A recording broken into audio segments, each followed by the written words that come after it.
Hello, everyone, and welcome back to another episode of The Mountains We Climb. This is a series where we dive into people's journeys of overcoming challenges and adversity in their lives so we can understand what is really possible and what it really takes. I'm your host, Jordan Kilpatrick Smith, and in this week's episode, we're going to be exploring Dr. Baljit Khamba's journey of finding resiliency through cancer and then building on his lessons through the journey after. Baljit, thank you for being here with me.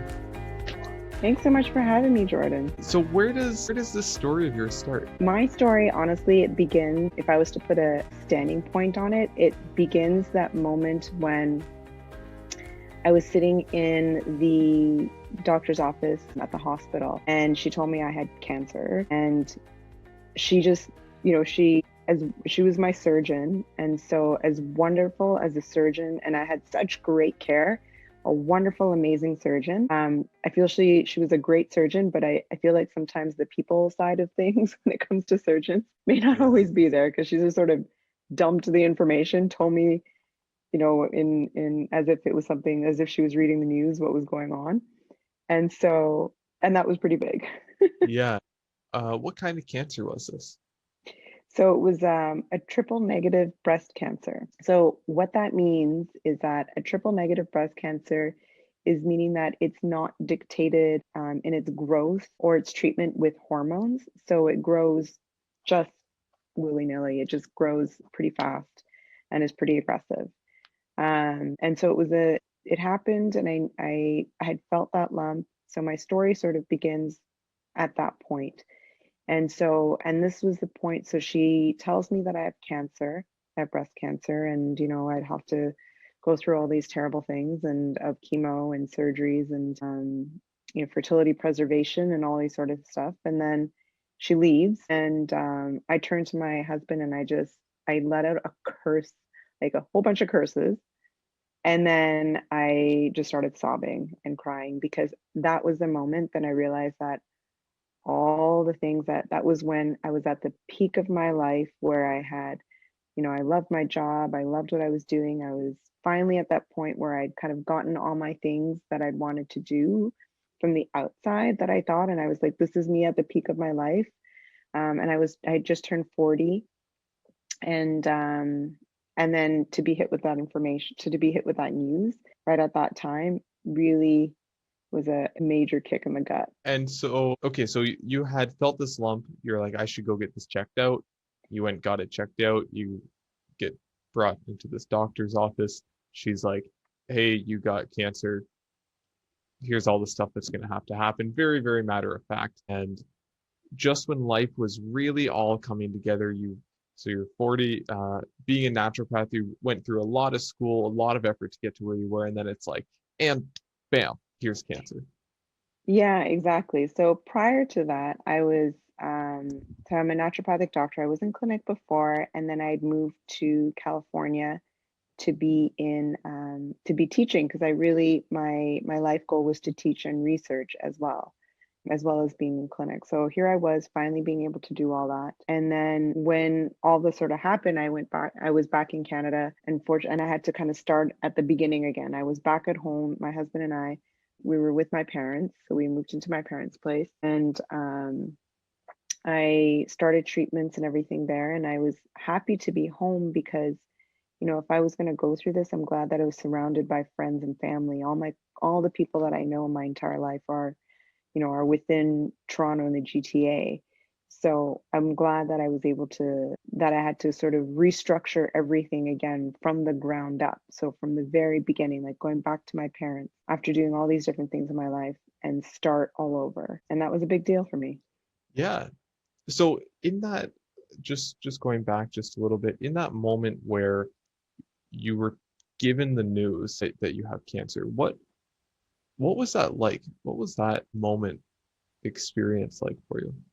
Mm-hmm. That's a really good question. So a lot of that sort of time was me, if I was, when I think back to it, it definitely like brings about that, that sensation of the tightness in your chest. I feel like I can stop breathing, because when I think about that, that's sort of what I felt at that time, was like all of a sudden there's this tightness in my chest, and I felt like just like someone had knocked the wind out of me. And here she was, identifying the fact that there were we didn't know that there were three tumors. She says maybe more than one, but it looks like it's a large tumor. It may have metastasized. We don't know yet. We don't know what's going on. And my parents had, and so it was, and I'll go back to my parents after, but it was really devastating. I felt like my entire life was pretty much over. And at that point, she was telling me that I may not even live very long. And so, and my husband and I we were family planning and wanted to start a family. And so at least I was able to get, some of my senses together. And I was the one that asked her, I said, and thinking back to, I was like, okay, if I'm thinking myself in patient mode, let me start this.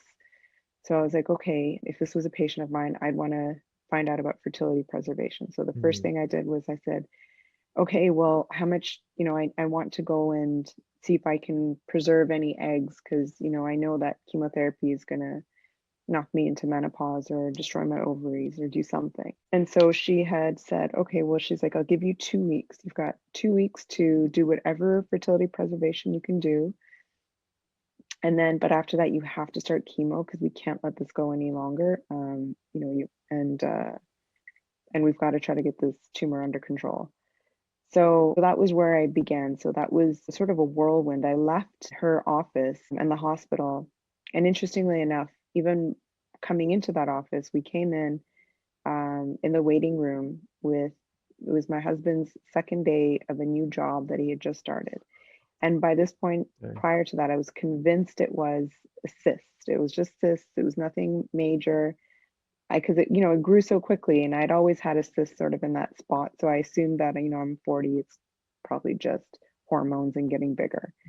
So then I told my husband, and I had 3 biopsies by this point. So they had, very quickly within a few days, did all my imaging and biopsies and whatever they needed to do. And I was just about to tell him, go to work. It's your second day of this new job. What do you need to sit here and have them tell me it's a cyst? And I was convinced that it was a cyst. And so just as I was about to say it, they called me into his office. They called me into her office, and I was so glad that he was there.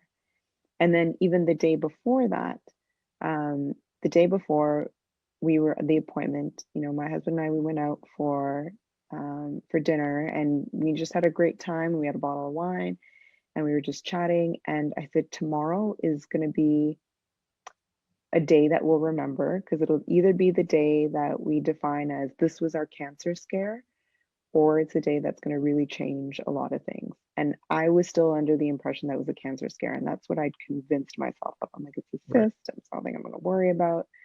It just grew. And so, as much of a healthcare practitioner and as much as I checked myself and do all that sort of stuff, that disbelief was still there. I was like, no, it's fine. Yeah. So it wasn't until she actually said it, then I felt like everything else around me sort of shut down. And I'm like, oh my God. So the wind got knocked out of me. And that was really hard. Yeah. And so to hear that, you may not survive this, how long did she say, or did she give you like a specific timeline? She did. She said they do things in 5 years. So she said your 5-year rate of survival, it was pretty low. It was like, at that point, it was really low. And she was like, if what we're seeing is what we're seeing, and we didn't know if it had metastasized or anything. She's like, if it's 3 tumors or if it's 1 large tumor, she's like, your rate of survival. And I can't remember what it was. It was like, I think it was low, like 5% or something she had said. It was really low, whatever she had given me. And I was like, oh my God. Okay, so I'm not gonna, but she's like, but she's like, and that's if you don't respond to chemotherapy. Right. And she goes, fortunately, or actually, no, she didn't say that. She's like, if you don't respond to chemotherapy, that's what's gonna happen. And she had said right away, once chemotherapy is done, you're gonna have a double mastectomy. And then I, tried to get all my senses together, and I was like, okay, well, what if I respond to chemotherapy and it's just a lump? And she's like, well, we don't know if this cancer is going to return or not. And at this point, we didn't know my genetic status, that if this was something that was genetic. Right. And so the next step was then to see if this came from my family or not. Which it did, right?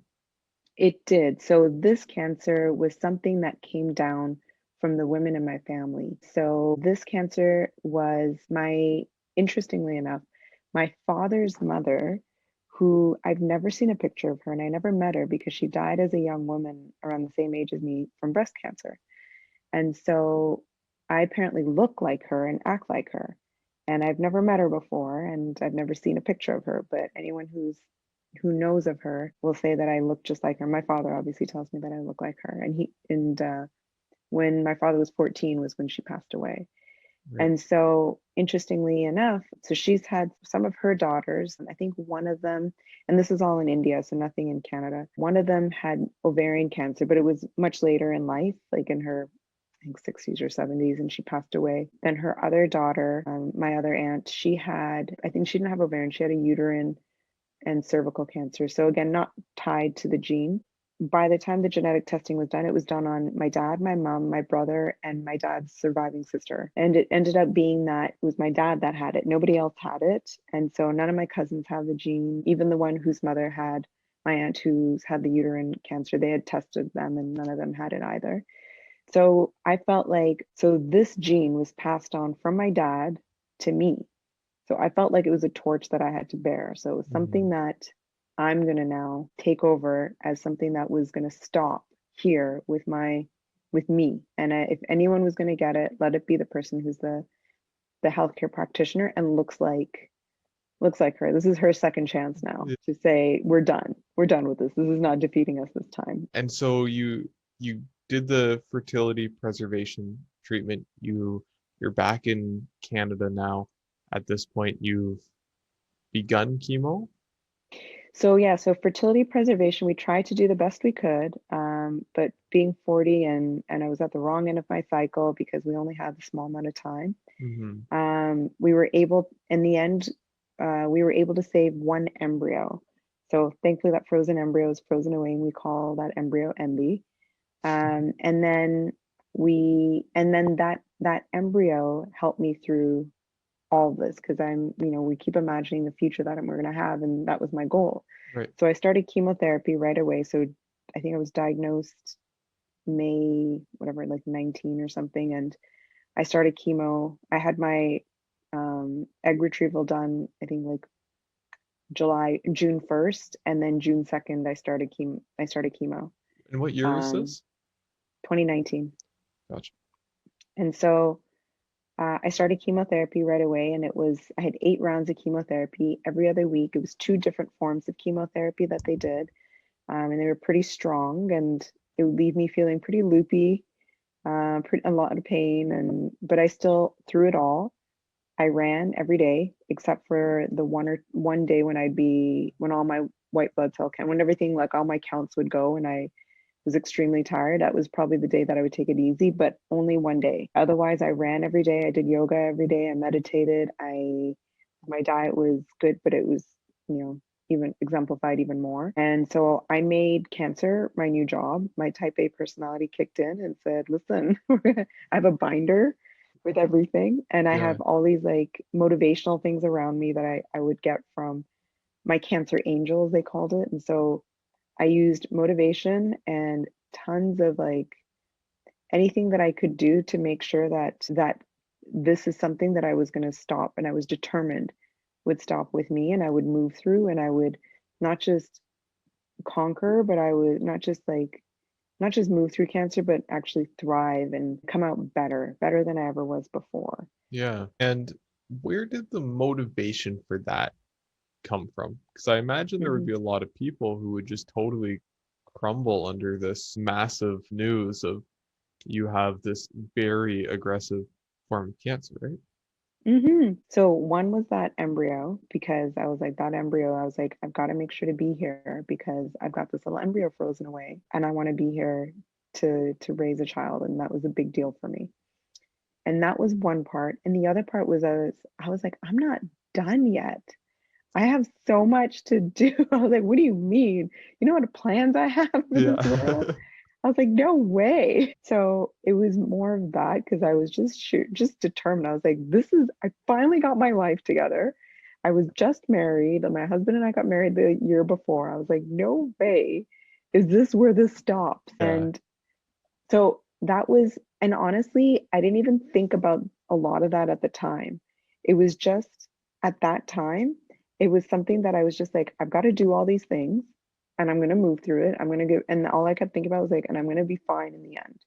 And that was really all it was. And it wasn't until after cancer that all the work has begun. Like that's when like I felt like during cancer, you're so focused on this is my, I've got to do all these things. I've got all these appointments. I've got all this, like I've got chemotherapy, I got exercise, I got yoga, I've got this, and I've got so many things happening that I was focused on all of that, on all my well-being, that I didn't focus on what I'd been through I was, until after they said, after the mastectomies, after all the surgeries, and the surgeries are still going on, and they're still removing parts of my body, and as it goes on.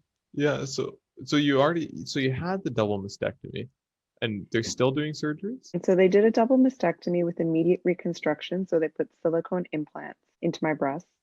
And honestly, that was the first time that I knew I had cancer because, and actually, no, it wasn't then. It was, so I had the double mastectomy and I had silicone implants. And so when I looked down, I'd still see, two breasts. One of them, the one on the left, because the cancer, the type of breast cancer was in my ducts. So it was an invasive ductal carcinoma. And thankfully, it hadn't spread. It was not spread beyond the three tumors that were then discovered. So it wasn't, so what happened is that because the cancer was in the duct, they had to remove the nipple as well.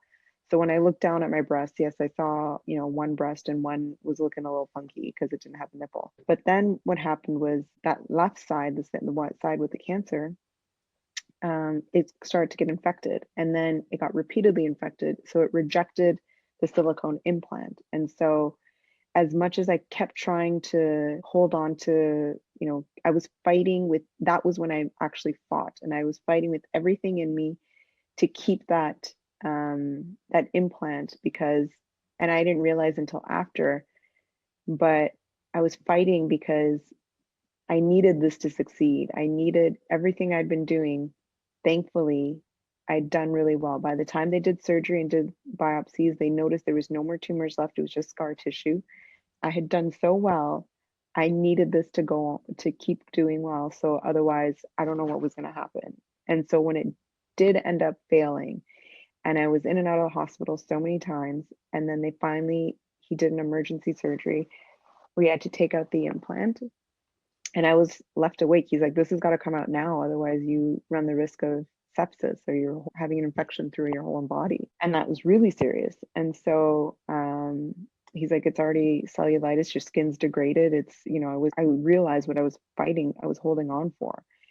And so basically I lay down on the table, on the operating table. My husband quickly, I turn my head to the side, and my husband takes a towel or a sheet and wraps it around my head because I didn't want to see, and I couldn't look at it.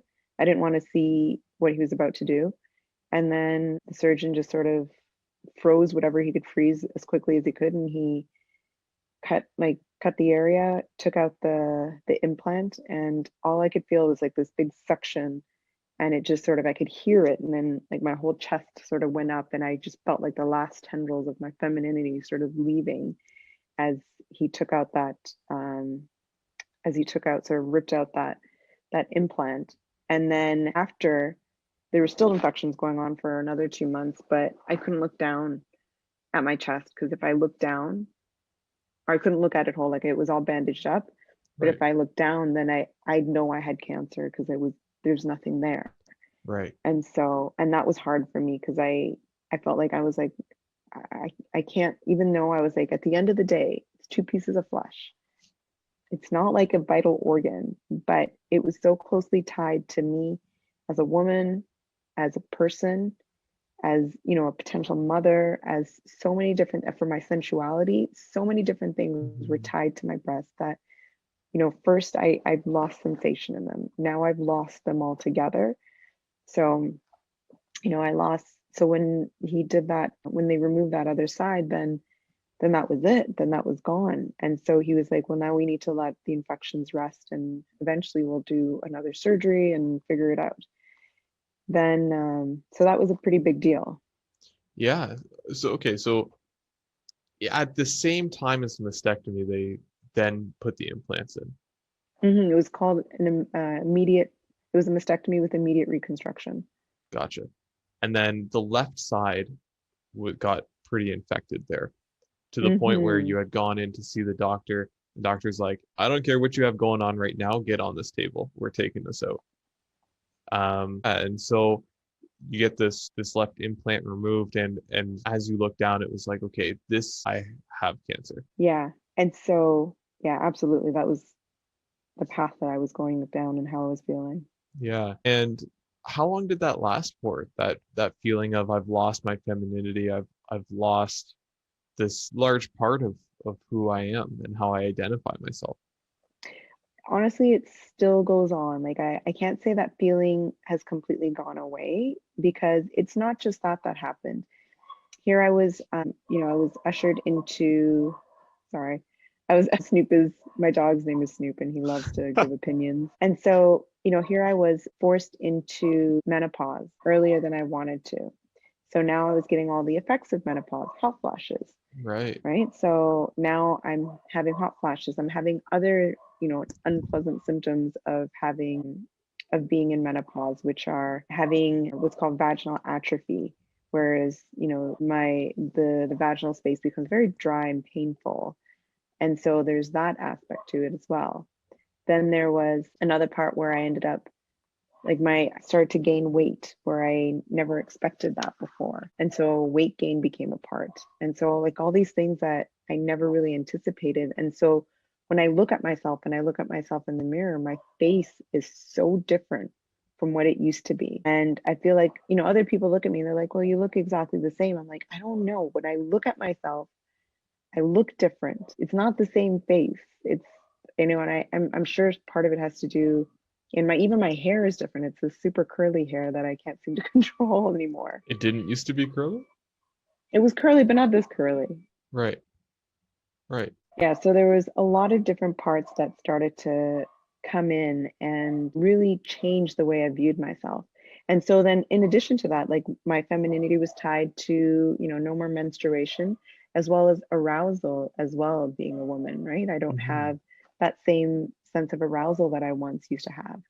And, like I said, I tied my sensuality to my breasts and I was like, well, I don't have that same sensuality anymore. Instead, I'm like trying to find ways to cover up the fact that I was missing a breast and I bras that had like fillers and stuff like that. But it was really hard for me to finally come to face with the fact that I had cancer at this point. And so that was when I started to deal or started to not deal or started to bring to light a lot of the emotional factors around having cancer and what that means and the fact that, okay, so my life was sort of on, it was on the line there for a little while, but okay, so that reality only hit later. Right. And the reality of like everything else that comes with that. So what I tried to do from that point onwards was to try to bring myself to a place where I am once if I'm feeling sad to own it and to not cover it up. And that was a big thing for me because I found myself before trying to hold it all in and to build this picture of, resiliency that I'm trying to develop. Then I knew that if I'm feeling sad, well, I'm going to cry in that moment and feel sad, but I'm not going to stay there. I'll feel sad in the moment, understand where it's coming from, and then know all the tools that I have within me or discover them to see where I can move beyond that. So sadness was a theme, anger became a theme. Another part was, rediscovering and finding beauty in who I am. So I did a lot of things to figure out me as a person and develop my beauty and to figure out how I'm beautiful again. Yeah. I I imagine with the loss of the left breast, that that would be just such a huge, I mean, I can imagine that chemo and the surgeries were very tough, but that self-image, to have like part of who you are be taken away from you and then have to rediscover who is this new person that I am is incredibly challenging. And I really think it's amazing that you were able to say, okay, these emotions are going on, and instead of bottling them up, Or instead of pretending like they don't exist, I'm going to feel them. I'm going to experience them. And I'm also not going to just hold on to them and kind of dwell in whatever it is that they're telling me, but I can experience them and then let them go. That's Agree. amazing. Yeah, well, and it took a lot of work. And for me to let things go, I needed to do actions. Like, obviously, I'm a person who likes to do things Yeah. whenever something is tough. So I was like, okay, well, what are the actions I can do? So part of what I did and part of what I wanted to do was I blogged my journey, which was a big deal. And I was happy to have blogged sort of my path and whatever I'm feeling in hopes that it would help somebody else. And I tried to get as, I tried to be vulnerable because in order for me to truly heal or to move in a direction of healing, I needed to be vulnerable and real with myself so that in hopes that it would help somebody else. And then another part was I needed to rediscover, who I am as a person right now. So part of what I did was, and I was really happy that I did this, was when my husband and I decided that we wanted to move back to California and go back to, the life that we had. And we were fortunate that we were able to do all that sort of stuff. And I was glad for it. When I went back to California, I had wanted to take photos of me. In my, like a while back, I had taken some photographs of me, and I'm glad I did. I took some, it was the first time in my life that years ago, I took pictures of myself, like some of those boudoir pictures where Yep. I took a sari and I sort of wrapped it around myself, and I was being really sensual, and I loved it. And I had so much fun with it. I did it with a group of women, and it was really fun, and I loved doing that sort of stuff. And it was the first time that I ever saw myself, coming from like being this super like academic person to seeing myself in this other picture. And I was like, that's me. And I'm like, I'm going to hold on to these pictures. So one day when I'm older, I'm going to look back and be like, look at that. I was really hot. And I was like, at that point in my life, I was really happy and did something like that for myself. And I was like, I kind of want to do something like that for myself now. And so one of my students, she'd graduated, and she likes to, what part of her sort of thing that she does, she's a naturopathic doctor, but she also finds health in art and photography. And so she does photos of women trying to find their in a spirit of empowerment. So she actually, and I had that thought that I wanted to reach out to her, and it's as if we were thinking on the same wavelength. She messaged me and said, I would love to take your photos. Can we do a photo shoot? And I was like, I would Nice. love that. So kind of in the same fashion, we did photos. And this time what I did was we took some photos of me, and I didn't have I took off the mastectomy bra. So then I had the sari on, and you would see like one side of me was flat. And so, and I took I took a bunch of photos, and you can see like throughout whatever I'm wearing, you can see that one side is flat. And I, again, wanted the pictures with the sari because it's tied to my heritage, but in a way that's still sensual to me. And that when I Mm. look at it, I perceive beauty and sensuality when I look at those pictures. And so this time what I did was, for those photos, I shared them. So, if you go to my, like, you can see them on my social media posts, you can see them on my blog posts and stuff like that. This time I let, I was like, this is for not just me, but for everyone who may be going through something to see. And I was like, it was important that others see it as well. So I did that, and it was a big one for me to do, for me to start to acknowledge what's happened to me and to find beauty in my body. Because when I look down at my chest, it's not a flat chest. You see scars, Right. all just scar tissue, ruined skin, like scars from all the multiple infections, from the surgeries, from everything. So then I knew that the next steps to move on from there, I wanted, it was to have reconstruction again. But this time, the reconstruction was going to be for my own body. I didn't want to use silicone implants again. So it's a two-staged approach. So the first stage was they were going to take my thigh, take the muscle, fat, and skin from my inner thigh, and use those materials to mold me a breast on my left side. And then later on, so my next surgery is going to be in March. They're going to do the same thing, remove the implant on my right side and build me the same one. And so that, I feel, even though again, it's I know it's again, I don't have feelings, it's more surgeries, it's more pain, but it's more recovery because you're recovering from two surgeries. It's still, it's me, it's all parts of me, and I feel like I'm okay with that. Not to say that there was anything wrong with the silicone. I just, because it was tied, because it was something that my body rejected initially, I just feel like I don't want that anymore. So I was like, Yeah. I was like, okay, we can remove the right side Yeah. and go into that, just to make me feel whole. And for anyone listening or watching, we will be putting the blog and social handles down in the description of this. So definitely go check those out. So how did your experience with cancer and going through all this impact how you view health? I mean, being a healthcare practitioner, I imagine that this brought you closer to health or a different understanding of health. Absolutely. You know, before all this, I would say I was never tied to healthcare system very much, because I was healthy. I didn't really have anything going on. I was, knock on wood, not even as much as a broken bone. I was, it was pretty boring. And so I never really used healthcare very much. And then now, in my going through cancer and after, with all the after effects of things, I'm, a lot closely tied to the healthcare system. And so I've grown in appreciation for difficult moments for my patients. Whereas before I felt I could sit with them and I could empathize and I could be there with them. But now I feel I can understand them when they're moving through a difficult moment. I felt like it's deepened my level of appreciation, not just as a practitioner, but also just with my relationships with people. I felt like it's changed the way that I interact with those around me. I mean, it changed the way I work. It changed the way I do many different things. Before I worked, and I worked a lot, and I prided myself on my busyness. But my busyness didn't always lead to a goal. It was me being busy. And I felt like in the end, I didn't have as much to show for it. Maybe, and I'm sure in other people's eyes, they would say you had plenty to show for it. But in my inside, like depth and spirituality sense, I felt like I didn't have a lot to show for it.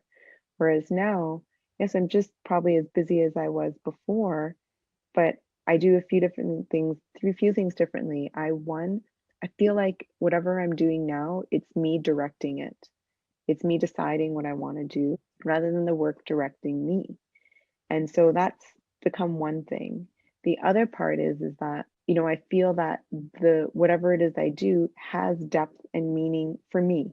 It feels like whatever I'm producing, whatever I'm doing in the world now gives me a sense of joy, and it gives me a sense of happiness, and whatever struggles I feel like I don't have that same sense of stress, like that persistent stress that I had before. And if some days where I do feel the stress, I'm happy to, turn things off and just spend time with my family and just be like, you know what, things got a little overwhelming, so I'm going to take a day. I'm just going to Yeah. take a break here, and I'll come back tomorrow. I'm okay with like missing, if I have to miss something. Obviously, if it's things important, I let people know. I'm just like, I need a moment today, and that's just the way it is. And I felt like before I never would have said stuff like that. I would have just, burned the candle at both ends and just kept working. Whereas now I'm like, I'm going to take a break. I love what I do, and I want to continue loving it. So I need to take a break and be there with myself and my family right now, so I can be fully attentive in the things that I love to do. Nice. So you began to truly like live your life, to be in the driver's seat of your life, right? Am I hearing you right there? Yeah, absolutely. Nice. Yeah, so it was a few different things. So one part is me living my life. Absolutely. I feel like here I am finally living the life that I wanted to live, but also coming to face a few different things. Like I felt like my connections around women and the things and how women play a role in my healing and my life really started to evolve a lot of who I am now. So I felt like, this idea of healing through connection started to become a theme, where those who I am closely connected to, or the importance of making sure that, and I feel like it's especially important right now when we're, amidst a pandemic and we're forced to become separated, and live in these independent areas, and not have those same connections that we once used to. Instead, we have to try to develop connections in different ways. And so being able to have and foster these connections and tell stories with each other and be vulnerable with each other started to play a big part of my healing, and a big part of how I then understand people in the world too. And so I took those stories of people that I know in my life right now, and as well as, the stories of the women in my life who brought me to where I am today, like my mother, my aunts, my grandmothers, all those women who, whether I knew them or not, but I've known them in my soul, they all sort of play a role, and they weave these intricate stories of their vulnerabilities that I feel like I'm expressing as well. And then it's helping me through my healing journey into developing that state of resilience, in that I can continue to foster their strength, hopefully within me as well. Yeah. Do you think that that's true on just a human level, that, in sharing and being vulnerable, that is an integral part of the healing process? I think so. I think in order for me, at least I've found, in order for a person to truly heal, we need to be able to reach those uncomfortable places, right? You need to get to some of those really hard places sometimes. And I know that it's difficult and different for all people in different ways. And this is just my personal journey. And so I found, for me, in order for me to heal from what I've been through, and what I'm still going through, I needed to get to that place of vulnerability. So that meant for me to, with the goal of my motivation is, I want to help others. I want to make sure that this story, this cancer story, as far as getting cancer, stopped with me. But I was like, if other women feel the way that I felt during some of these cancer things, I don't want other women to feel like that. I was like, that needs to stop. So that needs to be addressed. So I want women to, I want other women who have gone through this to know that to that it's okay to be sad, that it's okay to be angry, that we can express these emotions, and um, and as well as to grow from there. So that sense of being vulnerable comes from being able to express these emotions that we don't, oftentimes within, I don't know if it's all society or South Asian culture where, or me being the eldest, it's, where a lot of it could be where I have this sense of responsibility to my family, and to my loved ones. So I would often hold in my emotions, and try to portray an image of, what I of responsibility to others around me, and help out anybody I can, but at the sacrifice of myself. And I'd see that, with especially the matriarchs of the families within our cultures, where, and I know it's common amongst many cultures, where you would see the matriarchs or the mother figures, or, whoever it might be, often take on a lot of the emotions and then hold them inside and tend to everybody else, but not themselves. And so, in order for me to heal, I needed to tend to me. So, I needed to be vulnerable and speak up and Yeah. say my emotions and say the things that were happening, and not be so focused on making sure that everybody else is happy around me. Yeah, it's something I see really, really often. I think that, that plays a pretty large part in a lot of people's lives. And I do think, I agree with you that it's often in the matriarchal, often in the matriarchs that we see this, but it definitely comes into men as well, where we care so much for the people around us, so we don't want to burden them with possibly anything that we're going through. And you know what? I'll just take everything onto myself, and it's fine. I'll hold this. But then it starts to come out in other ways, right? We start to That person's health starts to decline as well. So, do you feel like, in you kind of overcoming that conditioning, if you will, that has benefited your life? Like, would you recommend that other people also go and try to overcome that? I have to say, so a lot of what I was working through, I was deeply involved within my own sort of spirituality, and faith in whatever ways that I felt like I needed to visualize that at that moment.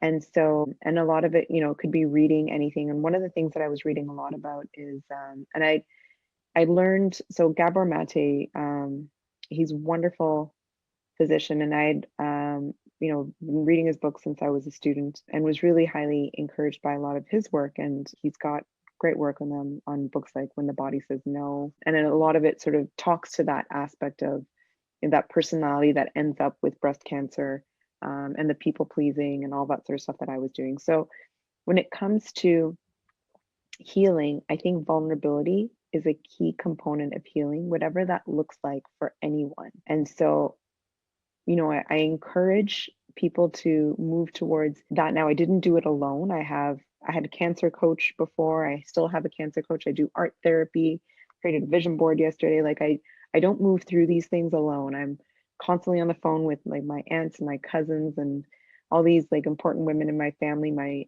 good friends, my circle that I have. So in moving through vulnerability, I do it with support.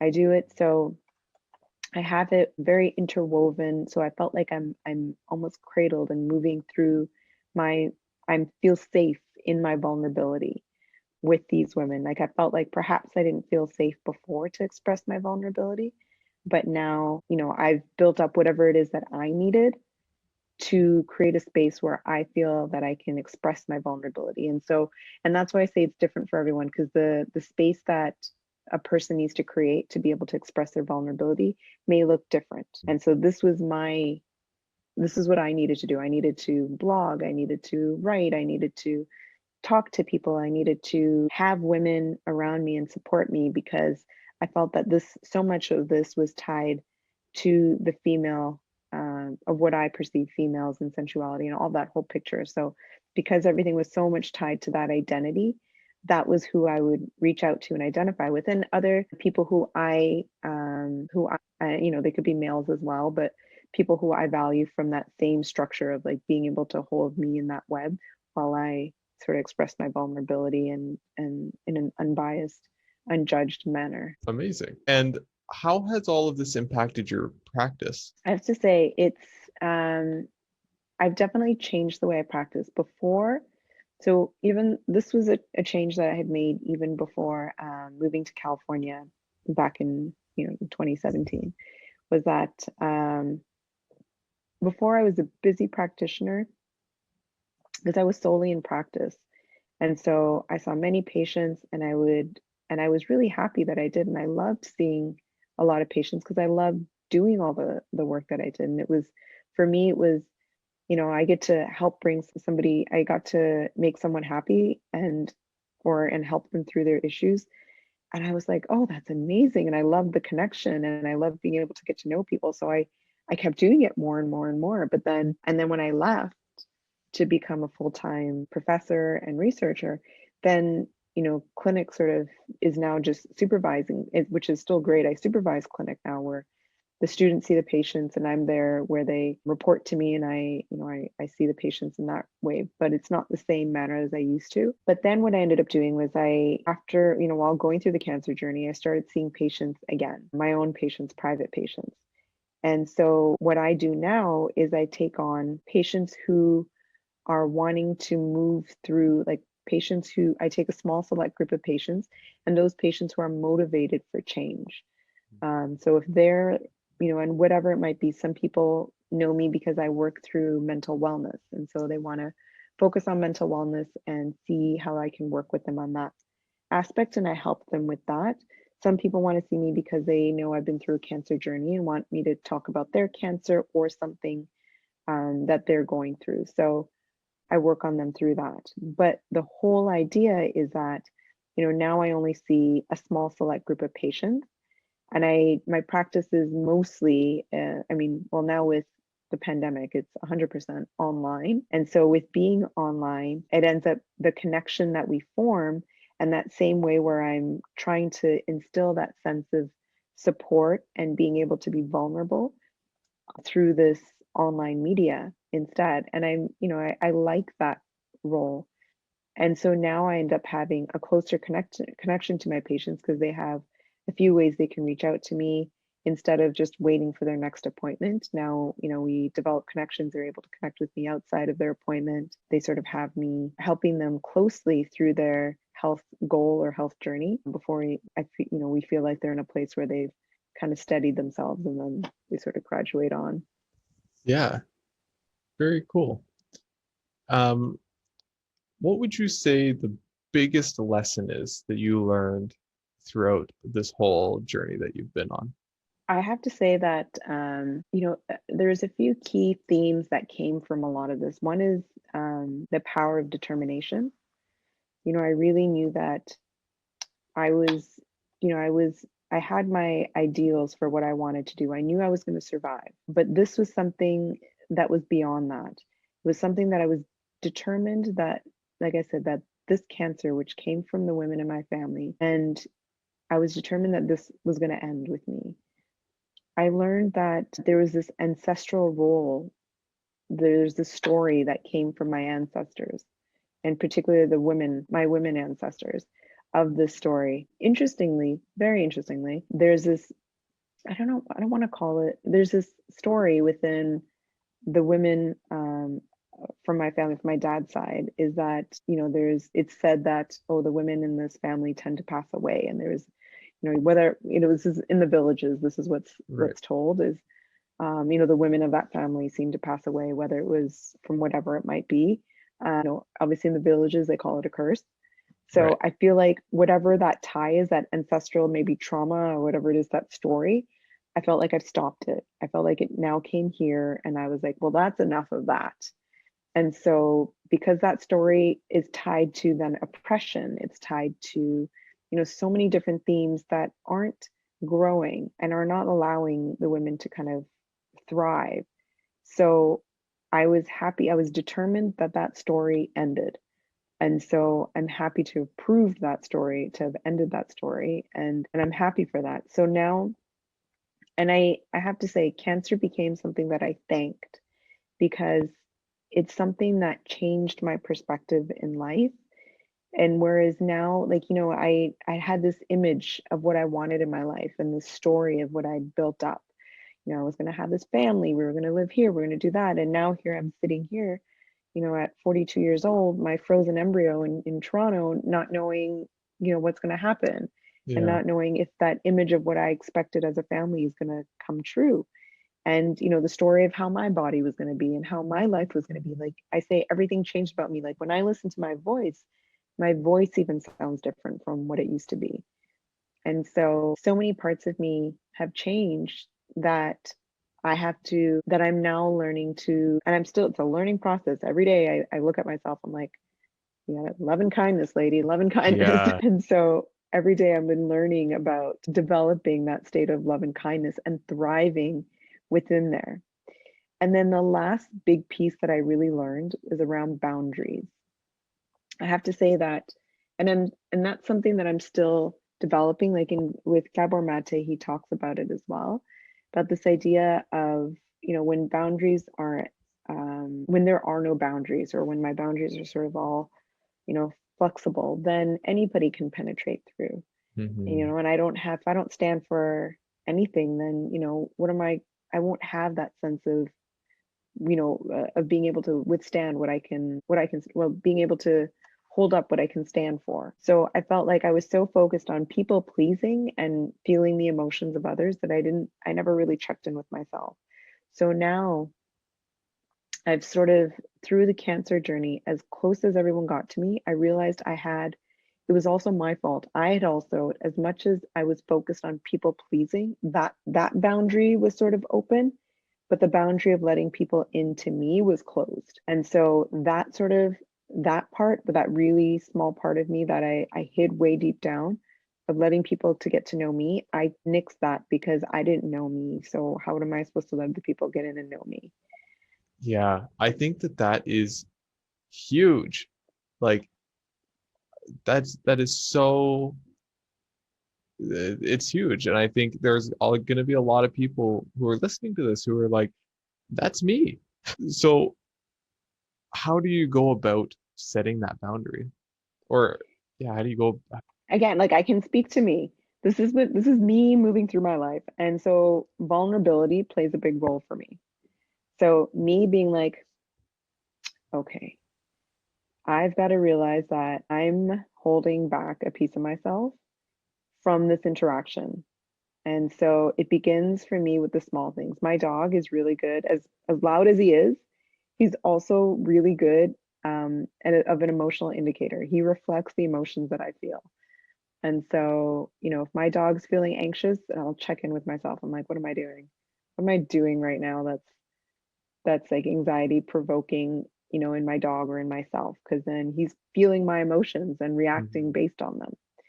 So he's a really, for those who have like little people or little animals around, they're great. Children, and I always feel like children and animals are great because they're such energetic beings. They're great at that.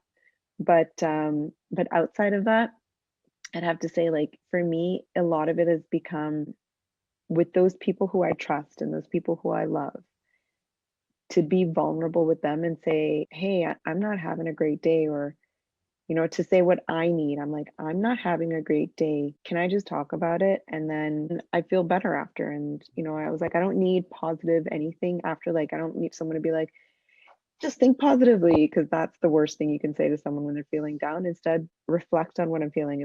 If I'm feeling low, be like, wow, yeah, that sucks. And I'd be like, yeah, that's exactly it. It sucks. And that helps me to acknowledge that is, yeah. I'm like, okay, yeah, that really does suck. I feel Mhm. bad. And then once I'm there, I'm like, okay, I've expressed that. I've felt that. Now I'm ready to move on. So I'm going to go take a walk. Nature's a huge, huge thing for me. Being able to walk outside in nature is Yeah, massive. And so being able to go outside, I talk to trees a lot. nice. Trees are my people. I talk to, when I was in, living in like Mississauga and Brampton, I've always lived in this one area, which was near, where L.M. Montgomery had written Anne of Green Gables, or parts Right. of Anne of Green Gables. So she wrote, and I'm a huge fan of like Anne of Green Gables, Road to Avonlea, all those like L.M. Montgomery sort of things. I love it all. And I really identify with that. So then I would talk to the trees and I'd be like, these are the same trees that L.M. Montgomery would see. And so I felt like empowered by that. And I'm like, so I would talk to the trees, and the trees are always listening, because I'm like, they're all connected energetically and underground. So I'm like, I talk to trees, I hug trees. Like, the trees know all my whole story over and over and over again in my entire life. Then when I moved out to California, I would talk to the palm trees, but I'm like, palm trees' roots are shallow. I was like, they don't go very deep. Right. I was like, palm trees, sorry guys, you're not the ones that I need to talk to. So I talked to the ocean, and the ocean was nice. And then, as I've moved inland, there's other trees here now. So I go into the forest and I talk to the trees here. I'm like, okay. I was like, nothing against you, palm trees. You're great. You're lovely. But I'm going to talk to some of these other trees, and you can listen in as well. But I'm not going to direct all my conversations to you. Yeah, yeah. So being in Nature's nature, it's so important. And I think for some reason we've forgotten the importance of nature. But I think really everybody has this innate draw that is almost like begging us to come back into nature. Because in my experience, aside, once we can get over, there's bugs and like I'm dirty and stuff, once we can get past that, it's like, wow, I feel so much better. I feel more connected. I feel more at peace. I feel just calmer, right? And there's definitely something to be said about trees are not just those things that stand there. There is more to life than just that, right? huge. Yeah. I remember, the first time I acknowledged I had cancer, I was supported by the trees. And so I was hyperventilating and panicking, and like I was going for a run and I was in the forest, and all of a sudden it hit me. I think this was like maybe shortly after my diagnosis, maybe a week or two after my diagnosis, and I was out for a run. I was in the trees in the forest, and all of a sudden I just started weeping and crying and like, hyperventilating, and everything just sort of hit me all at once.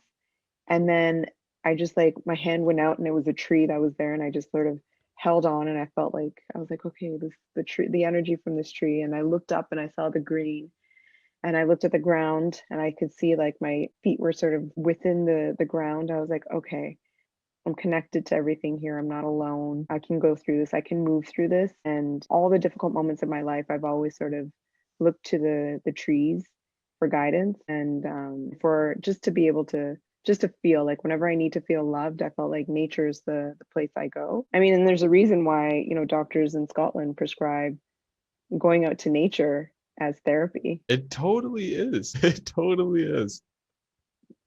For sure. I tell my patients the same thing. Yeah. Yeah, funnily enough, so do we. Like that's that's a part of what we do at Sword is getting people back in there. So, Baljit, what advice would you give to somebody who is feeling stuck on their climb? Someone who's like they feel like they're in a rut, they feel like they don't know where to go. What advice would you give to them? So and this is just my own sort of thoughts and my own advice. Hey, if you're stuck, for me, my thing is writing. Find the thing that connects you to that deep inner part of yourself that you're holding back from others.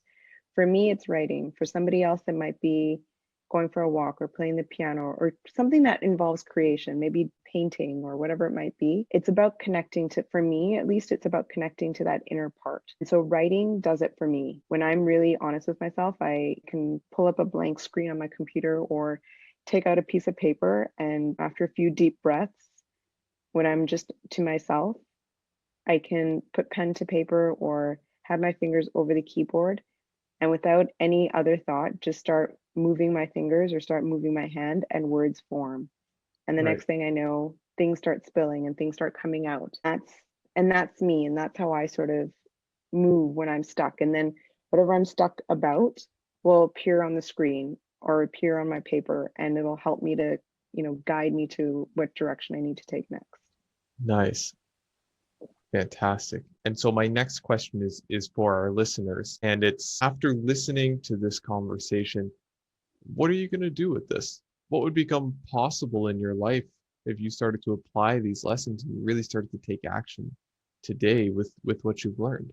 Because here you are, you're here listening, you're here improving yourself, but it's in the action that we really start to see results. Okay, so if you want to reach out to Dr. Khamba, socials will be in the description below. Blog will be in the description below. We'll make sure that everyone can reach you, Baljit. And is there anything that you'd like to add just before we wrap up here? Yeah, so coming up soon, I have a podcast that's coming out that's going to continue these sort of conversations about connection amongst women and moving through hard things. It's so that should be coming up. It's called Mendy Stories, and it'll be coming out within the next couple weeks.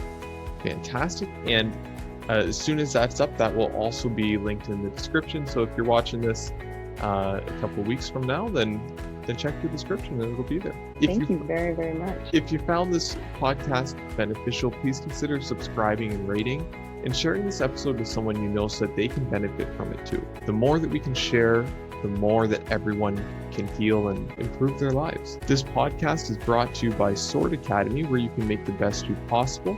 You can find out more about that at swordacademy.ca. Baljit, thank you so much again for being here with me, and see you all next episode. Thank you very much.